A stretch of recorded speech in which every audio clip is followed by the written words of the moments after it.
పప్పు వెంకన్న గారు తెల్లారగట్టే స్నానం సంధ్య ముగించుకొని గున్నమామిడి చెట్టు కింద చప్టా మీద కూర్చొని తంబురా మీటుతూ ఆలాపన మొదలు పెట్టారు. అదో గంధర్వగా.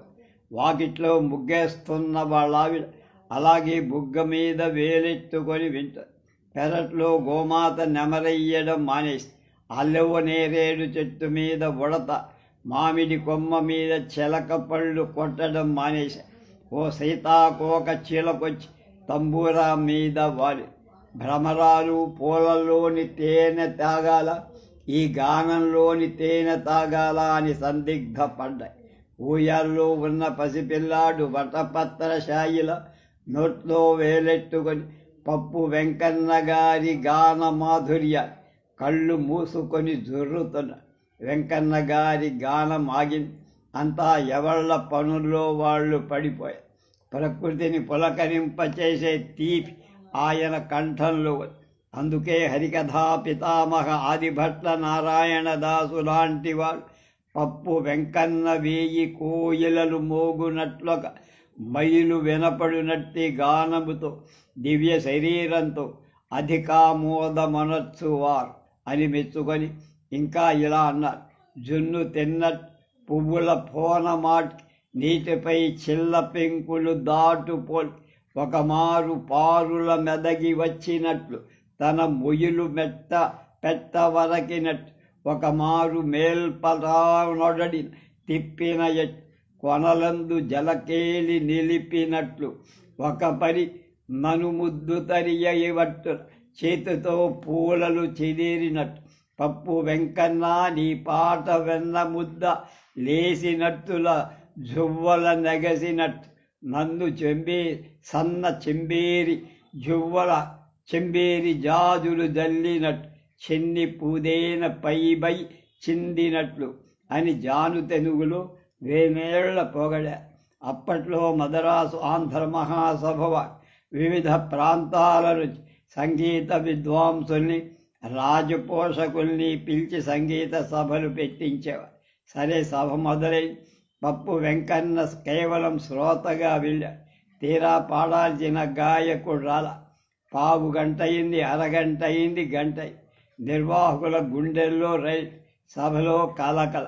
నిర్వాహకులు ఎవరైనా పాడి సభని రంజింప చెయ్యాల్సిందిగా అభ్యర్థించి లేచాడు పప్పు వెంకన్న. తను విజయనగర సంస్థాన ఆస్థాన విద్వాంసు. రాజావారి అనుజ్ఞ లేకుండా పాడటం దోషం, సంప్రదాయం కాదు. కానీ అక్కడ సభ అభాసు పాలయ్యేలా కళాకారుడిగా సభా గౌరవాన్ని నిలబెట్టాల్సిన బాధ్యత. సరే, తన మనసులో తను నమ్మి దైవాన్ని స్మరించుకొని గొంతు సవరించి గానం ప్రారంభించి ఆంధ్ర మహాసభలో అమృతవర్షి ఝమ్మంటోంది తుంబుర నాదం.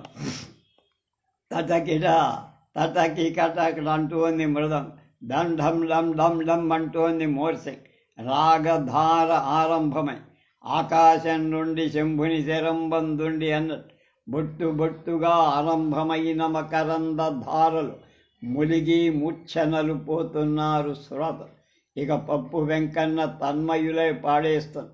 ఇంతలో హాల్లోకి ఆనంద గజపతి మహారాజులుంగారు, ఆయన మిత్రులైన మహారాజా శంభూపతిగా అడుగుపెట్టారు. పాడుతున్న పప్పు వెంకన్న గొంతులో పచ్చి వెలక్కాయపడి పాట ఆగిపోయి సహకార వాయిద్యాలు మోగుతున్నాయి. తని ఆవర్తనం జరుగుతోంది.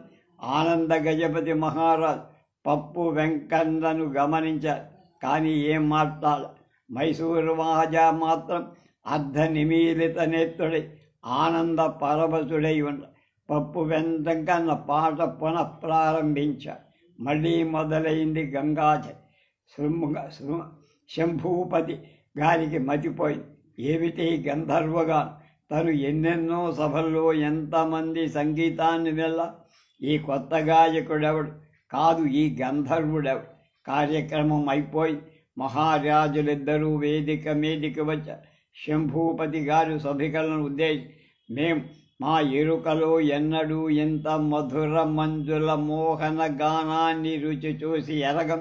అందుకు ఈ గాయకుడిని రత్నాల పతకంతో సన్మానిస్తూ అనగానే సభ దద్దరి రత్నాల హారాన్ని స్వీకరించిన పప్పు వెంకట్ సన్మానానికి సమాధానం చెప్తూ, రసజ్ఞులారా, నేను శ్రీ శ్రీ శ్రీ ఆనంద గజపతి వారి ఆస్థాన విద్వాంసు. కారణాంతరాల వల్ల సమయానికి ఇక్కడ విద్వాంసులు రాకపోవటం వల్ల సభారంజనం చేద్దామన్న సదుద్దేశంతో గానం ప్రారంభించి ఆస్థాన నియమం ఉల్లంఘించి ఆనంద గజపతుల వారి అనుజ్ఞ లేకుండా పాడినందు రాజావారిని క్షమించమని వేడుకోడు. ఆనందగజపతి వారు ముందుకొచ్చి, కళాకారుడు నిరంకుశుడు, స్వేచ్ఛాజీవి, ఆయన ఎవరికి లోబడి బతకాల్సిన అవసరం లేదు. మీ వంటి కళాకారులు ఆంధ్ర మహాసభలో మేమే ప్రత్యేక సభ ఏర్పాటు చేయాల్సింది. అంచేత తప్పు మమ్మల్ని మనస్ఫూర్తిగా మన్నించమని పప్పు వెంకన్న గారిని వేడుకుంటున్నా అని వెంకన్నను గాఢంగా ఆలింగనం చేసుకు సభాసందులందరి కళ్ళల్లో తడి శంభూపతి కళ్ళు చెమర్చి పప్పు వెంకన్న కళ్ళల్లో జలజల ముత్యాలు రాలాయి. ద్వారం వెంకటస్వామి నాయుడు.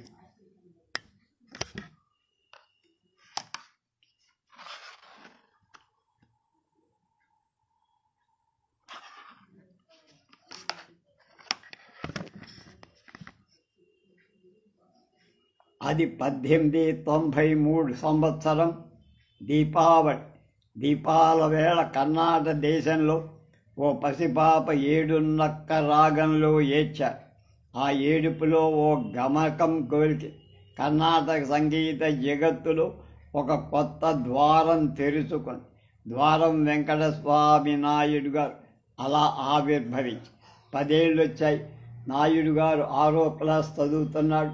ఉన్నట్టుండి కళ్ళు మసకేసిపోయాయి. నల్ల బల్ల మీద అక్షరాలు అలుక్కుపోయినట్టు. విరాయి నాయుడు, రాసుకోకుండా దిక్కులు చూస్తున్నావేంట్రా బడుద్దాయి అన్నాడు మాస్టర్. నాకేం కనబట్లేదండి. వణుకుతూ లేచి నుంచున్నా. కనబట్లేదేంట్రా గుడ్డి పీలు. అయితే గుడ్డి వెధవకి చదువెందుకు, ఇంట్లో బళ్ళోంచి వెళ్ళిపో కసురుకున్నాడు గుడ్డి మాస్టర్. కళ్ళలో చూపు లేకపోయిన నీళ్లు నింపుకొని ఇంటికి వెళ్ళిపోయా. ఉత్తరోత్తర ఈ కుర్రాడి సంగీత కళానిధి అవుతాడని ఆ మాస్టారికేం తెలుసు.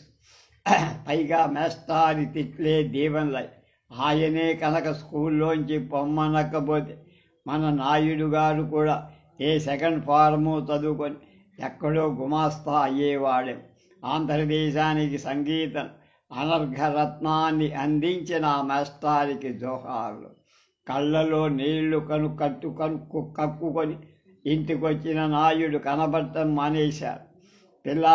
ఏమైపోయాడో అని తల్లిదండ్రి అంతా గాభరాపడు. అన్న వెంకటకృష్ణయ్య ఊరంతా వెతికి ఉసూరుమని ఇంటికొచ్చారు. వెంకటకృష్ణయ్య వాయులీన విద్వాంసుడు. మనసు గాగాలేక కాసేపు వయలిన్ వాయిద్దామని పెట్టే తెరిచారు. వాయులీనం లేదు. గుండె గుబేరు. వాయులీనం తన ప్రాణం. దాన్ని తనకు తెలియకుండా ఎవరూ ముట్టుకోలే.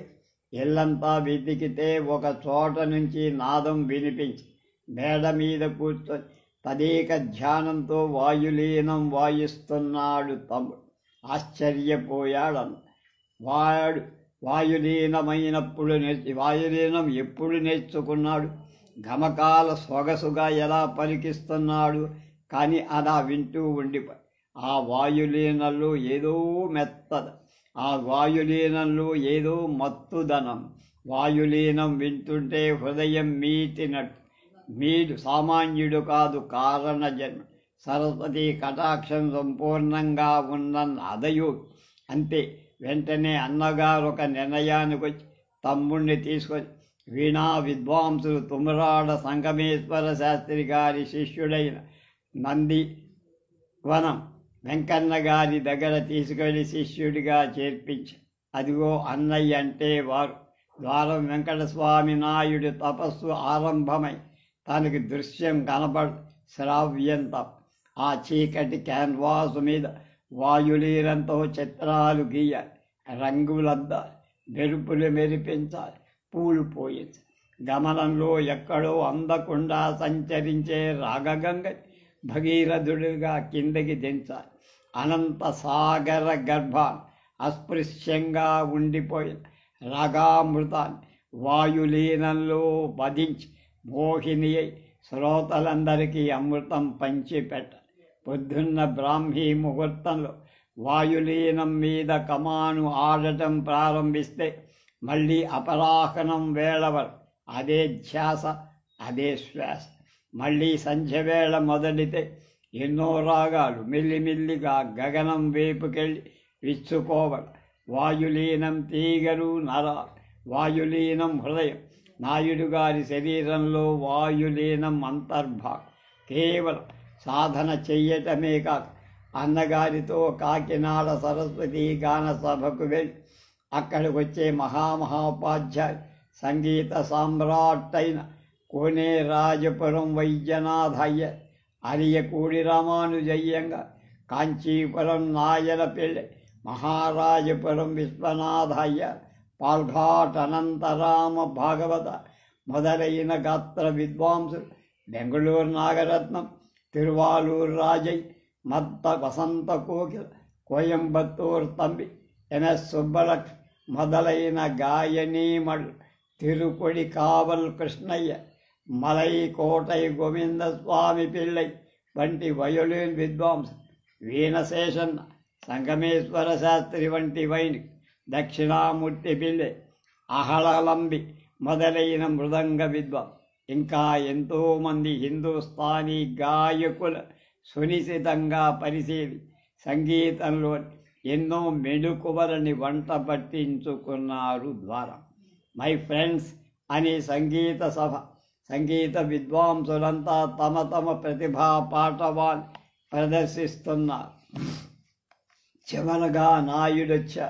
సాదాసీదా మనిషి, నల్ల కళ్ళద్దాలు, బక్క పల్చడి శరీరం. వానికి నమస్కారం చేసి వాయులీనం చేపట్టి సవ్యసాచైపోయాడు. ఎడాపెడా వాయించేస్తా ప్రేక్షకుడు తెలియని మత్తులో పడి కొట్టుకుపోయాడు. సభ అయిపోయి వెంటనే సభలో ఉన్న కవి మారేపల్లి రామచంద్ర శాస్త్రి గబగబా వేదికనెక్కి నాయుణ్ణి కావలించేసుకొని తన చేతుకున్న వజ్రపు ఉంగరాన్ని నాయుడి వేలికి తొడిగి అదరగొట్టేశావు ఫిడేల్ నాయుడు అని ఆనంద బాష్పాలు రాల్చారు. ఏ సుముహూర్తంలో ఫిడేల్ నాయుడు అన్నాడు కానీ ఆ పేరే స్థిరపడిపోయింది. సార్థకత చెందటం కూడా జరిగింది. ఎంత నేర్చుకున్నా నాయుడు సంగీత దాహం తీరదు. సరే, విజయనగరం సంగీత కళాశాలలో చేరి ఇంకా నేర్చుకుందామని బయలుదేరి తీరా అక్కడ ప్రిన్సిపాల్ ఎవరయ్యా అంటే హరికథా పితామహుడు ఆదిభట్ల నారాయణదాస్. ఏది వాయించు అని ఆజ్ఞ జారీ చేశారు దాసు. నాయుడు ఫిడేల్ అందుకుని సరే రేపు కోరుకొండ ప్యాలెస్కి రా, ఆనంద గజపతి రాజాగారు కూడా విన్నాక నిన్ను చేర్చుకోవాలో వద్దో నిర్ణయిద్దామన్నారు. మర్నాడు సంధ్యవేళ విజయనగరం కోరుకొండ రాజభవనంలో నాయుడి వయోలిన్ కచేరి. సభలో ఆనంద గజపతులతో పాటు ఆయన స్నేహిత బంధువర్గం కొంతమంది విదేశీయులు కూడా ఉన్నారు. ఫిడేల్ శృతి చేసుకొని మొదలుపెట్టారు. ఘనరాగ పంచకంలో నాటరాగంలో అగరు పొగలైపోయిన రాగ అలా అలా గాల్లో తేలు ముఖమల్ తెరల్ని స్పర్శించి పెద్ద పెద్ద ఫాండీ దిల్లోని వెలుగు పుట్టుకొని ప్రాంగణమంతా పాకి శరీరాగంలా అమృతం కొడిపి వినమ్రమై నిలిచింది. చప్పట్లు మారుమోగాయి. ఆనంద గజపతిల వారు ఆదిభట్ల వారి వైపు విలాసంగా చూసి దాసుగారు నాడు వైపు పరీక్షగా చూస్తూ, అబ్బాయి నువ్వేమనుకో, నీకు విద్యార్థిగా సీటు రావటం కష్టమని గుండె ఆగినంత పనైంది నాయుడుగా. మళ్ళీ దాసుగారే అనుకుంటూ, లేకపోతే పుంభావ సరస్వతి నువ్వు విద్యార్థివేంట్రా, చక్కగా ప్రొఫెసర్పై అందరికీ నేర్పించు అని ఆశీర్వదించారు. నాయుడు గారి కళ్ళ చీకట్లపై ఎన్నో మెరుపులు.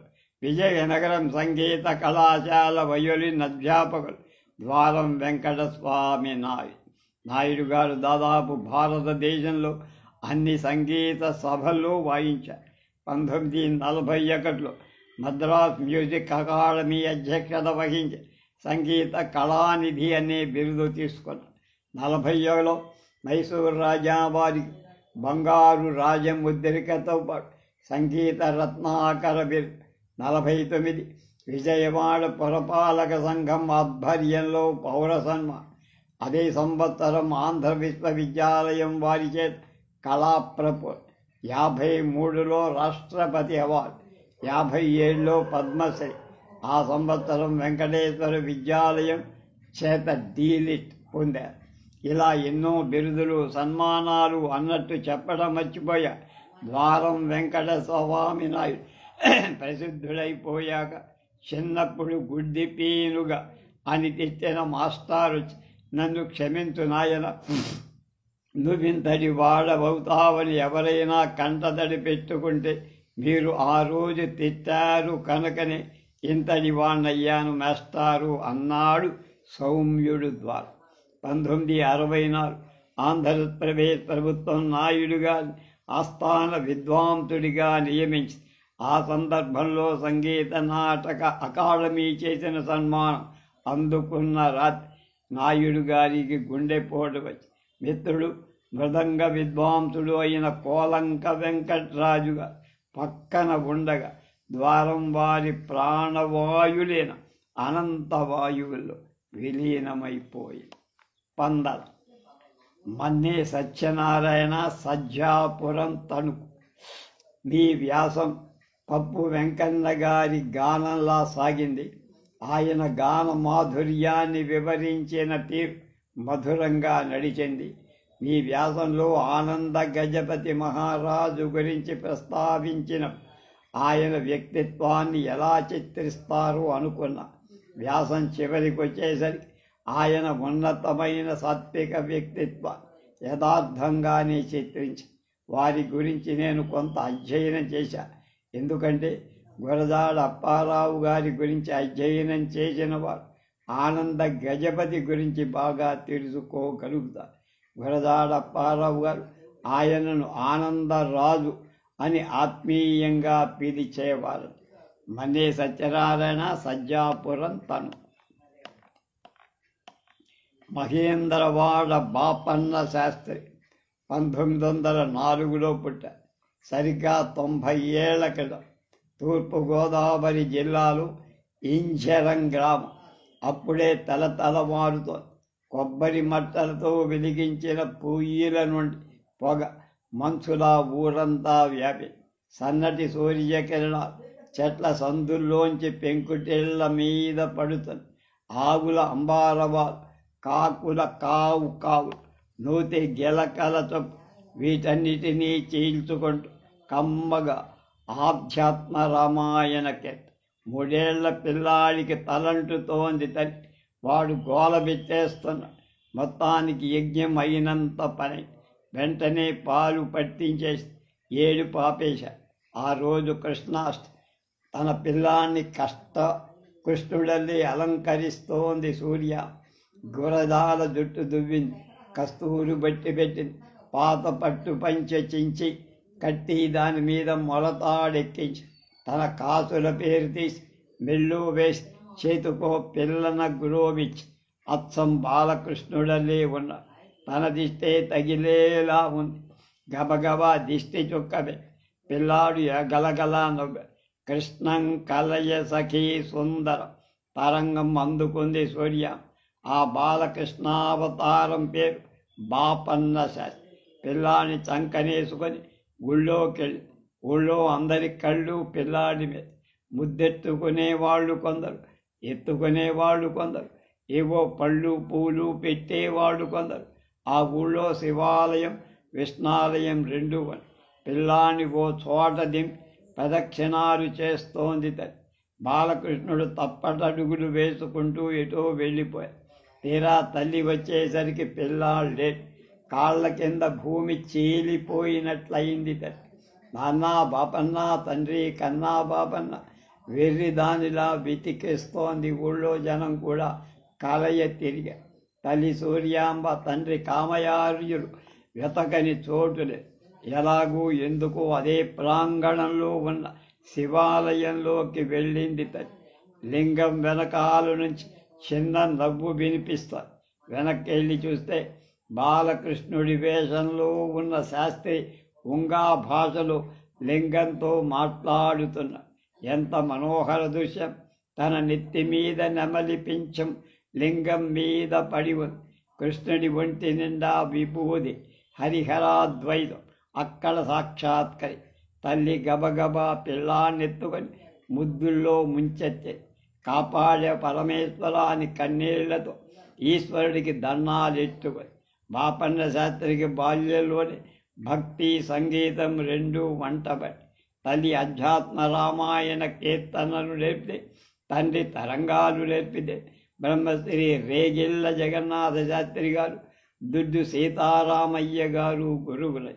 తర్వాత శృంగారం అలహ సింగరాచార్యుల వద్ద 10 ఏళ్ల పాటు కఠోర పరిశ్రమ చేసి సంగీతాన్ని ఆపోషణ పట్టేశాడు మహేంద్రవాడ బాపన్న శాస్త్రి. ఆంధ్రదేశంలో జరిగిన ఏ సంగీత సభకు వెళ్ళినా బహుమతి తీసుకోకుండా వేదిక దిగల ఆయన.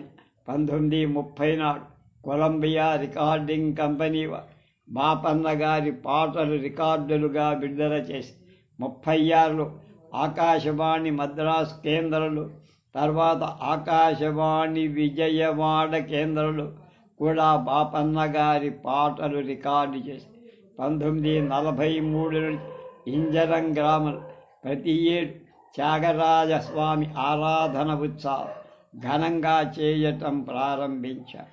బాపన్న శాస్త్రి ప్రత్యేకత ఏమిటంటే హరిహరాద్వై. శివుడికి కేశవుడికి కూడా సమదృష్టితో అభేదంగా హరిహర కృతి మంజరి అన్న అద్భుతమైన పుస్తకం రాసి, ఈ పుస్తకానికి యానం గ్రామ అడ్మినిస్ట్రేటర్ అండ్ జడ్జ్ అయిన గాన కళా రసిక శేఖర్ శ్రీ రామలింగ బారెట్ల గారు ఆర్థిక సాయం చేసి హరిహర కృతి మంజరిలో మొత్తం 50 కృతులు, 10 వర్ణాలు, 10 జావడులు. ఈ పుస్తకంలోని మొట్టమొదటి కృతి ఉదయ రవిచంద్రిక రాగం. ఆది తాళంలో వినాయక స్తుతి. గణపతి నిన్ను సేవించదలచని సద్గుణములిచ్చు సద్గురుడవు నీవే కదా. ఫణిహరధర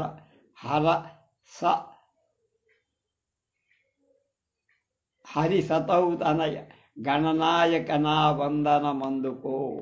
అలాగే బాలా త్రిపుర సుందరి మీద మరొకటి కళ్యాణి రాగ. అమ్మ వరదేవమ్మ నిన్ను నమ్మితినమ్మ, ఈ మహిలో నీవమ్మ నన్ను బ్రోవమమ్మ అమ్మ. ఈశ్వరుడి మీద 3 కృతులు రాశారు. శుభవంతురాళి, ఉదయ రవిచంద్రిక, సింధురామ క్రియరాగ.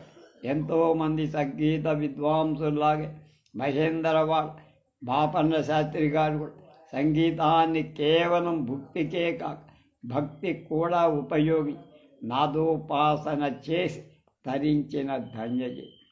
స్పందన. మురారి సినీ నిర్మాత, చెన్నై. మీ వ్యాసాలు చాలా బాగుంటాయి, అద్భుతంగా ఉంటాయి. సంతోషం, శభాష్. కాస్త రసజ్ఞత, కాస్తంత హృదయం, కాస్తంత తడి, ఆర్ద్రత అంటే తడి, ఇవన్నీ కలబోస్తూ వచ్చేది మంచి పాట, మంచి సంగీతం. దాన్ని మరుసటి తరాలకు అందించడం కొంతమందికే సాధ్యం. ఆస్తులు అందరూ ఇస్తారు, పైన నేను చెప్పినవన్నీ అందరూ ఇవ్వరు. ఇది ఇవ్వని కాస్తో కూస్తో మీ వ్యాసాలు హెచ్చరిస్తూ కర్తవ్యాన్ని బోధిస్తున్నాయి.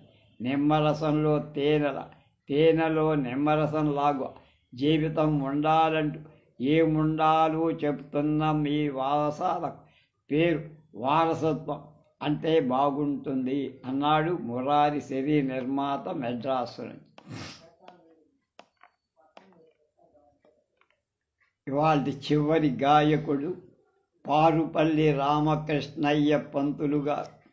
1883, 1951.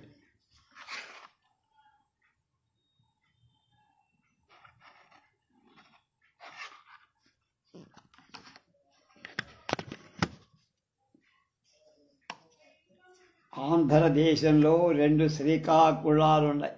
ఒకటి శ్రీకాకుళం జిల్లా, రెండోది కృష్ణా జిల్లా శ్రీకాకుళం గ్రామం. ఈ శ్రీకాకుళంలోనే ఆంధ్ర మహావిష్ణువు దేవాలయం. కృష్ణదేవరాయలు ఈ దేవుణ్ణి దర్శించే అదే ప్రాంగణం ఒక మండపంలో ఆముక్తమాల్యద కావ్యానికి ప్రబంధానికి శ్రీకారం చుట్టి అలా సంగీత సాహిత్యాలకు నెలవైన శ్రీకాకుళంలో 1883 డిసెంబర్ 5వ తేదీ పారుపల్లి శేషాచలం మంగమాంబ గార్లకు పారుపల్లి రామకృష్ణయ్య పంతులు జన్మించారు. ఇది డిసెంబర్ నెలలోనే ఉన్నాం మనం. ఇవాళ 14వ తేదీ, అంటే 9 రోజుల ముందన్నాం. తండ్రి శేషాచలం గారు సంగీత విద్వాంసులు కాబట్టి ఉగ్గుపాలతోటే సంగీతం. అదే ప్రాంతానికి చెందిన సుసర్ల దక్షిణామూర్తి గారు దాదాపు 150 ఏళ్ల క్రితం సంగీతం నేర్చుకోవడానికి కాలినడకన తమిళనాడు వెళ్ళి త్యాగరాజస్వామి శిష్యులైన ఆకుమళ్ళ వెంకట సుబ్బయ్య గారు, ఆయన్నే మానాంబు చావడి వెంకట సుబ్బయ్య అంట, దగ్గర శిష్కరికం చేసి మళ్ళీ కాలినడకన ఆంధ్రదేశం వచ్చి ఎంతోమంది శిష్యుల్ని తయారు చేశారు. అందులో అగ్రగణ్యులు పారుపల్లి రామకృష్ణయ్య పంతులు, రాజనాల వెంకటప్పయ్య శాస్త్రి, ద్వివేదుల లక్ష్మణ శాస్త్రి, సుసర్ల గంగాధర శాస్త్రి, పట్నం సుబ్రహ్మణ్యయ్యర్, మహావైద్యనాథయ్యర్ మొదలైన మహామహులంతా పారుపల్లి వారి సహాధ్యాయులు. ఒకసారి ఊహించండి, అదో సంగీత గురుకులం. బ్రాహ్మీ ముహూర్తానికి అంతా నిద్ర లేవడం. శిష్యులంతా గబగబా కృష్ణానదికి వెళ్ళిపోయి స్నానాలు సంధ్యలు తర్వాత విభూతి పెట్టుకునేవారు, నామం దిద్దుకునేవారు. అంతా వచ్చి నిశ్శబ్దంగా వినయంగా కూర్చుంటే మందరమందరంగా వస్తున్న తంబురానాదం మధ్యలో సరస్వతి స్వరూపులే సుసర్ల దక్షిణామూర్తి శాస్త్రుల వారి కమ్మని కంఠస్వరం సంగీత పాఠాలు చెబుతుంటే శిష్యులు శ్రద్ధగా ఏకాగ్రతతో వినడం నేర్చుకోవడం. అంతా ముక్త కంఠంతో ఆలపిస్తుంటే ఆ నాదం ప్రకృతి అంతా ప్రతిధ్వనించి మల్లెలు తెల్లబోయి చూడటం, మామిడి పెందలు తలూపడం, కోకిలలు సిగ్గుతో కొమ్మల్లో దూరిపోవడం, భ్రమరం తేనె కోసం పిల్లల చుట్టూ ప్రదక్షిణ చేయడం. ఉదయం పాఠాలు అవగానే శిష్యులే వంట ప్రయత్నాలు. కండువాలేసి నడుం కట్టి గాడి పొయ్యి మీద గుండిగలు పెట్టేవాళ్ళు కొందరు, నీళ్లు తోడేవారు, పాలు పితికేవారు, కూరలు తరిగేవారు, పప్పు రుబ్బేవారు, పచ్చడి చేసేవారు, వండేవారు, వార్చేవారు, వండించేవారు. అదో పెళ్లివారి పాలు పంచదార కలిపి సరళి స్వరాలయ్యేది, కత్తిపీట కొత్తిమీర జంట స్వరాలయ్యేది, అన్నం కుతలలో ఆలాపన, అప్పడాలు వేగటంలో వర్ణాలు, పులుసు చేస్తూ కృతం, పరమాన్నం తయారు చేస్తూ కీర్తన. వంటశాల సంగీతశాల అయిపోయాయి. నవరసాలు శ్రవణేంద్రియాలని అక్షుణ్ణి కుక్షుణ్ణి కూడా నింపేశాయి. అలాంటి వాతావరణంలోంచి వచ్చిన సంగీతవేత్త పారుపల్లి చల్లపల్లి అడవి చినరామయ్య గారి దగ్గర ఠాణేదారుగా ఉద్యోగానికి తర్ఫీదు పొంది పెదకళ్ళేపల్లిలో ఠాణేదారుగా తన 12వ ఏట నియమితుడయ్యారు. కానీ సంగీతం సాహిత్యం అబ్బిన వాడికి ఉద్యోగాలు రుచిస్తాయా? తేనె రుచి మదిగిన వాడికి బెల్లం పాకం వెగటు కాదా? అంచేత ఉద్యోగానికి తిలోదకాలిచ్చి అచ్చంగా సంగీతాన్ని ఆపోసన పట్టడం ప్రారంభించి వయలిన్, వేణువు, మృదంగం, కంజిర అన్ని వాయిద్యాలు నైపుణ్యం సంపాది. సరే, గాత్రం ఎలా ఉందనే ఉంది. ఇంకా ఆంధ్రదేశంలో సంగీత కచేరీ ప్రారంభించారు. 1915లో చెన్నపట్నం పాలకులైన పెట్లన్ ప్రభువు గారిచే తెనాలి పురపాలక వర్గం సమర్పించిన స్వర్ణపత్రాన్ని అందుకొని బరోడాలో అఖిల భారత సంగీత సభలో పాల్గొని సన్మానితులై 1928లో కాకినాడ శ్రీరామ సమాజం వారు పంతులు గారికి బంగారు గొలుసు పథకంతో సన్మానం. పుష్పగిరి పీఠాధిపతుల చేత కనకాభిషేకం చేయించుకొని 1906లో పశ్చిమ గోదావరి డిప్యూటీ కలెక్టరుగా భక్తవత్సలంగా పంతులు గారి సంగీతానికి ముగ్ధులై తెలుగు రాయని పాలెం గ్రామానికి కరణంగా నియమించారు. 1921లో కేవి శ్రీనివాస అయ్యంగార్ మద్రాసులోని గోఖలే హాల్లో పంతులు గారి గాన సభ ఏర్పాటు. పారుపల్లి రామకృష్ణయ్య పంతులు గాత్రం, మైసూరు ఆస్థాన విద్వాంసులు చౌడయ్య గారి వయోలిన్, అలహంది పిల్లే మృదంగం, వేలాయుధం పిల్లే కంజ. ఆనాడు సంగీత కచేరి తరతరాల వరకు విన్నవారి స్మృతి పథంలో ఒక మధురానుభూతి మిగిలించి. కారణం అంతా సరస్వతీ పుత్రుడు. కిటకిటలాడిపోయిన హాలు ఒక రసిక సముద్రం. ఆ సంవత్సరంలో ఆంధ్ర రీసెర్చ్ యూనివర్సిటీ చేత భారతీ తీర్థోపాధ్యాయ అనే పట్టాన్ని కూడా పొంది 1931లో అఖిలాంధ్ర పరిషత్ వార్షిక సభలో ఎంతోమంది సంగీత విద్వాంసులు, వేల కొద్దీ రసికులు, విద్యావేత్తలు, పుర ప్రజల సమక్షంలో సభ దద్దరిల్లిపోయేల హర్షధ్వనుల మధ్య గాయక సార్వభౌమ బిరుదు సన్మానం. అంబ నవాంబుజోజ్వల కరాంబుజ పులకరించి చల్లగా దీవించి పంతులు గారి శిష్యవాత్సల్యానికి ఒక మత్తుదనక 60-70 ఏళ్ల క్రితం తిరువాయూర్ త్యాగరాజ ఆరాధన ఉత్సవాల్లో కమిటీ మెంబరు పంతులుగా. సరే, తనతో పాటు శిష్యుడు చిరంజీవి మంగళంపల్లి బాలమురళీకృష్ణను తీసుకెళ్లారు. అప్పటికి ఆ కుర్రాడికి 8 ఏళ్ళు. అయితే ఏం చిచ్చరపిడు. సరే, ఆరాధన ఉత్సవాలు మొదలయ్యాయి. భారతదేశం నలుమూలల నుంచి వచ్చిన సంగీత విద్వాంసులు తమ ప్రతిభా పాటవాన్ని చూపిస్తారు. బాలమురళి గురువు కేసి బేలగా చూశారు. గురువు గారికి అర్థమై కమిటీ వాళ్లతో మాట్లాడి, మా శిష్యుడు చిరంజీవి బాలమురళీకృష్ణ కచేరీ చేస్తాడన్నారు. త్యాగరాజ ఆరాధన ఉత్సవాలంటే పిల్లల ఆట లేక బాలానందం ప్రోగ్రామా? వీల్లేదంటే వీల్లేదన్నారు. అప్పుడు పంతులు గారు, సరే ఒక పని చేయండి, ఆరాధన ఉత్సవాల్లో నేను పాడటానికి కేటాయించిన సమయంలో నేను పాడను, నా శిష్యుడు పాడతాడు, మిమ్మల్ని మెప్పిస్తాడని నా నమ్మకం. సంగీత సభ ఆత్రంగా ఎదురుతుంది. బాలమురళి గురువు కేసి చూసి నమస్కారం చేశారు. కళ్ళతోటే ఆశీర్వదించారు గురువు. ఏమి పాడాడు? బహుశా ఎందరో మహానుభావులు అన్న ఉద్దేశంతో పాడివాడు. బాలమురళి నాదం నభోయ సభ యావత్తు మత్తులో ముంచేసి పెద్దలంతా చప్పట్లు కొట్టి మంగళాక్షితలు చదువు. గురువు గారు ముసి నవ్వులు నవ్వుకుంటూ మురిసిపోయారు. ఈ సంఘటన గురించి మంగళంపల్లి వారు క్షమచ్చే కళ్ళతో ఎన్నిసార్లు చెప్పుకున్నారు. గురువు అంటే ఆయన శిష్యరికం నా పూర్వ జన్మ సుకృతం. పారుపల్లి వారిది కూడా సుసర్ల వారి పద్ధతే. ఆయనకు కూడా గురుకులం ఉండేది. అయితే ఆయన ఇంట్లో అన్ని వర్గాల వారు అన్య మతస్థులు కూడా సంగీతం నేర్చుకోవటానికి వచ్చి అందరినీ సమదృష్టితో చూశారు. ఉత్తమ గురువు పాలు.